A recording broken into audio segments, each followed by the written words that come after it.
আপনার স্ত্রী যখন আপনার কাছ থেকে সময়, যত্ন, ভালোবাসা কম পাবে, তখন দেখবেন সে তার চাহিদা বাড়াতে থাকবে। শাড়ি, গহনা, আসবাবপত্র কিংবা ঘর সাজানোর যাবতীয় জিনিস কিনতে বায়না ধরবে।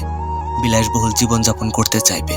আপনার থেকে যখন সময়, যত্ন কিংবা ভালোবাসা পাবে না, তখন সে অন্য কিছুতে নিজেকে ব্যস্ত রাখতে চাইবে। আবার আপনার স্বামী যখন আপনার কাছ থেকে মানসিক এবং শারীরিক সাপোর্ট পাবে না, তখন তার মেজাজ খিটখিটে থাকবে, আপনার সাথে অকারণে ঝগড়া করবে, কাজে ভুল ধরা শুরু করবে।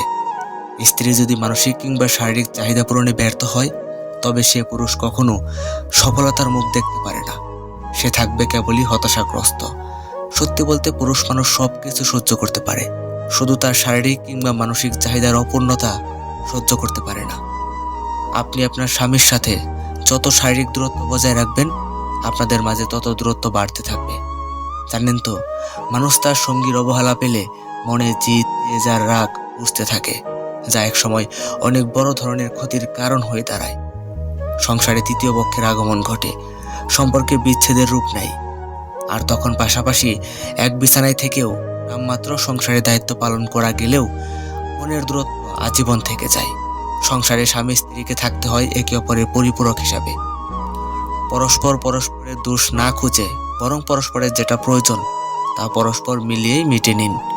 একজনের মানসিক সাপোর্ট লাগলে তাকে মানসিক সাপোর্ট দিন, সময় দিন, যত্ন নিন। অপরজনের শারীরিক সাপোর্ট লাগলে তাকে শারীরিক চাহিদা পূরণ করুন। কেউ কাউকে দোষারোপ না করে পরস্পরের মন জুগিয়ে চলার চেষ্টা করুন। পৃথিবীতে সবকিছুই ক্ষণস্থায়ী।